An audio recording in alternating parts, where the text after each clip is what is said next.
I think that the rankings are wrong as far as the NWCA rankings are, which are the official rankings.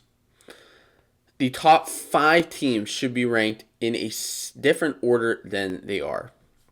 So let's talk about that. Let's talk about where teams are ranked as far as NWCA, Flow, and then Intermat, and well as what the Fanco Wrestling rankings would be. Now, right now, there are only 7 undefeated teams remaining in the top 25.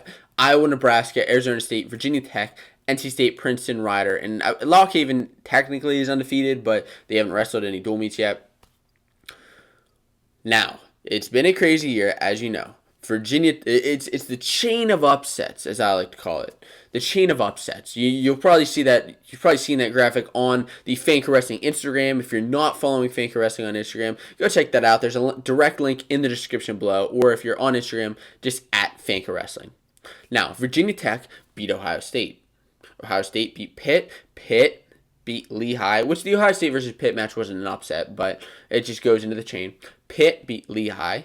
Lehigh beat Oklahoma State. Whether on a controversial weigh-in or not, they beat them. Oklahoma State beat Minnesota. That's the chain of upsets. Now, if Minnesota beats Virginia Tech, that would be absolutely insane and make everything just go wild and into a complete circle. Now, how should these teams be ranked? This is how the NWCA official rankings look right now. Iowa number 1, Nebraska 2, Penn State 3, Arizona State 4, Virginia Tech 5. Please let me know before we go any further how you would personally rank the top 5 teams. This is how the NWCA, this is the official rankings. Flow, this is how Flow has them. Iowa, Penn State.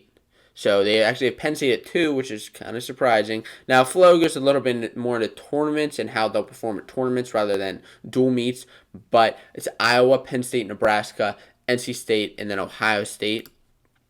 And then the next up is Intermat. Intermat has the teams ranked Iowa, Nebraska, NC State. They snuck NC State in there, which makes sense because they are 6-0. They're undefeated on the year, 6-0. Then Arizona State.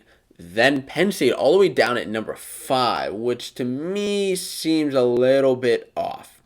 So how would I rank them? How should they be ranked?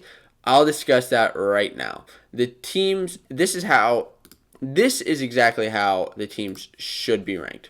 First of all, I want to say that Iowa should, without a doubt, be number 1. There's absolutely no reason Iowa shouldn't be number 1, and that's why every single ranking has them as number 1. They're undefeated. They're 3-0. They beat Chattanooga, a ranked Iowa State, and a ranked Wisconsin. And they put it to Wisconsin. Let's not beat around the bush here. They put it to Wisconsin, who's the number 6 ranked team in the country.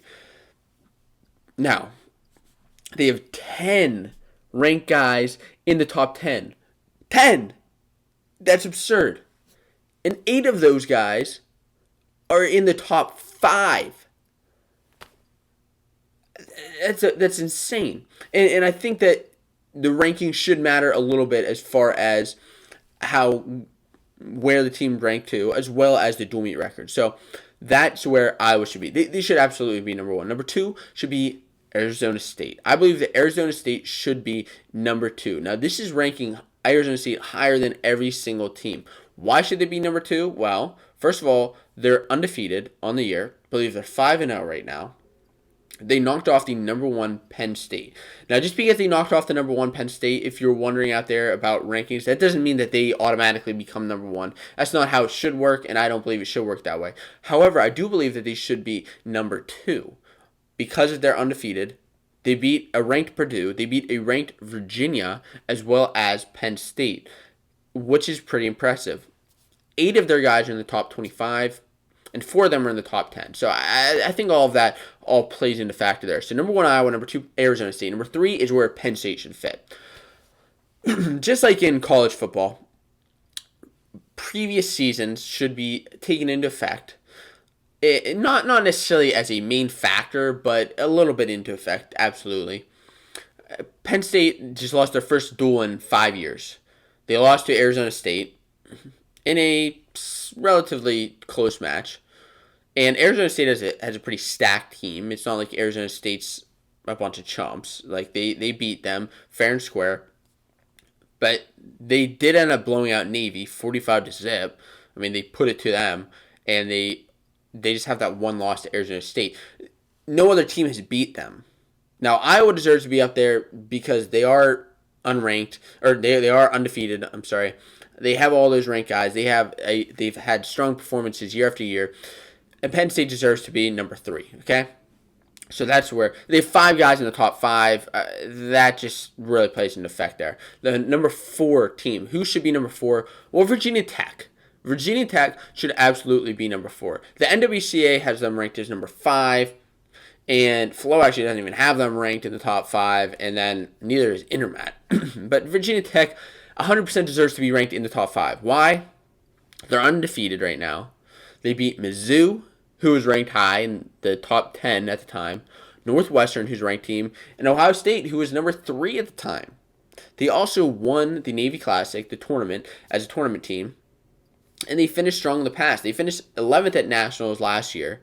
They have 7 guys ranked in the top 25, including David McFadden, Hunter Boland. These are just all guys on their team that show that they deserve to be in that upper echelon. Now, they didn't beat Penn State or Arizona State, so they don't deserve to be above them just yet. However, they do deserve to be in the top 5, and the number 5 team should be Nebraska. Nebraska, I think that a couple rankings have them ranked higher than they should be. Just my personal opinion, okay? Please, if you're a Nebraska fan, just tell me all about that in the comments about how I'm wrong about that. But they are undefeated. Nebraska is undefeated, but they haven't necessarily beat anybody that good this year.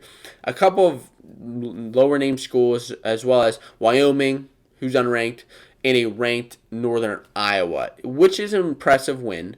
However, I don't necessarily know that it deems them to be number 2 team as the NWCA has them. Now, they finished 10th at Nationals last year, and they have 7 guys ranked in the top 25, with 3 in the top 5, which is impressive, and I think it's important to note. A couple of their guys, Labriola, Isaiah White, as well as Chad Redd, all important guys. There are a couple honorable mentions, as well with Ohio State, Wisconsin, Oklahoma State. NC State, I think, is just knocking on that door. If they keep up that win, and if they eventually beat Virginia Tech, I think that they deserve to be in there. I think Virginia Tech should be in here just because they have a couple of those ranked wins. And then Pitt's also somebody knocking at the door. So the rankings that I have them is Fanco Wrestling has them: Iowa, Arizona State, Penn State, Virginia Tech, and then Nebraska.